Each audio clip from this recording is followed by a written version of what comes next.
Hello' বন্ধু বান্ধৱীসকল, মই শ্ৰী অলকেশ বুঢ়াগোহাঁই মোৰ ইউটিউব চেনেল মিডিয়া 360 যোৰহাটলৈ আপোনালোকক স্বাগতম জনাইছোঁ।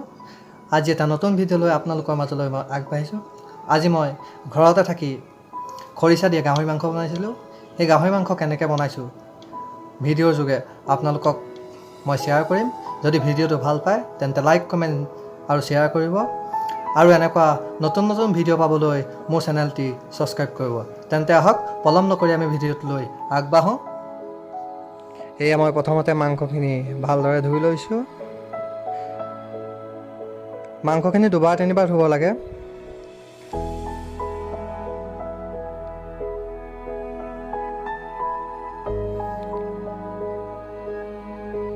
এয়া মাংসখিনি ধুলোঁ, ধুই পেলাই মই প্ৰেছাৰত দিলোঁ। এয়া নিমখ দিছোঁ,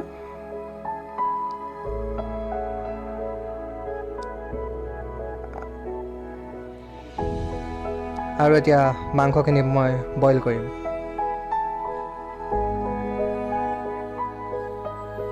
এয়া মোৰ পিঁয়াজ, আদা, নহৰু ৰেডি হৈছে, আৰু মই লগতে আলুখিনিও বইল কৰি লৈছোঁ। ইতিমধ্যে মোৰ মাংসখিনি বইল কৰা হৈ গৈছে। এতিয়া আহক এইখন কেৰাহীত মই অকণমান তেল দিছোঁ। গাহৰি মাংসত এনেও তেলটো বেছি ওলায়, সেইকাৰণে অকণমান তেল দিছোঁ। এয়া মই পিঁয়াজ দিছোঁ, পিঁয়াজ, আদা, নহৰু একেলগে দি দিছোঁ।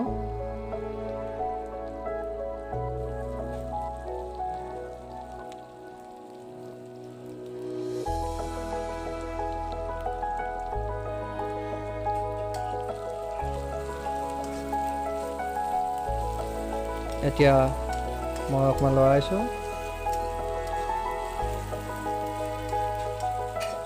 অকণমান দেৰি পিঁয়াজ, আদা, নহৰু অকণমান দেৰি ভাজিব লাগে।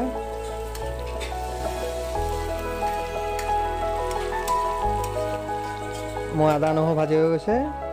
এতিয়া মোৰ গাহৰি মাংস বইল কৰা হৈ গৈছে। এতিয়া মই গাহৰি মাংসখিনি দিম।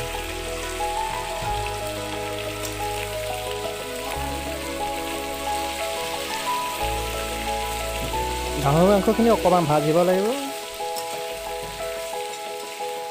প্ৰথম ফ্ৰাই কৰি ল'ব লাগিব।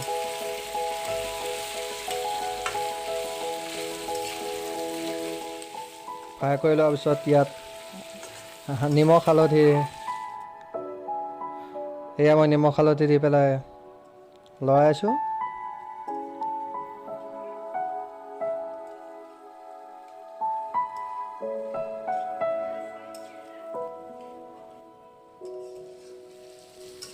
এয়া মই এতিয়া বিলাহী দিছোঁ। বিলাহীটো দিলে মাংসটো খাবলৈ ভাল হয়, সেইকাৰণে মই বিলাহী দিছোঁ। আৰু এতিয়া মই দিম আলুটো বইল কৰি থোৱা আছে, সেইকাৰণে বেছি দেৰি নালাগে। মই আলুটো দি দিলোঁ। আলুটো দি পেলাই মই লৰাইছোঁ।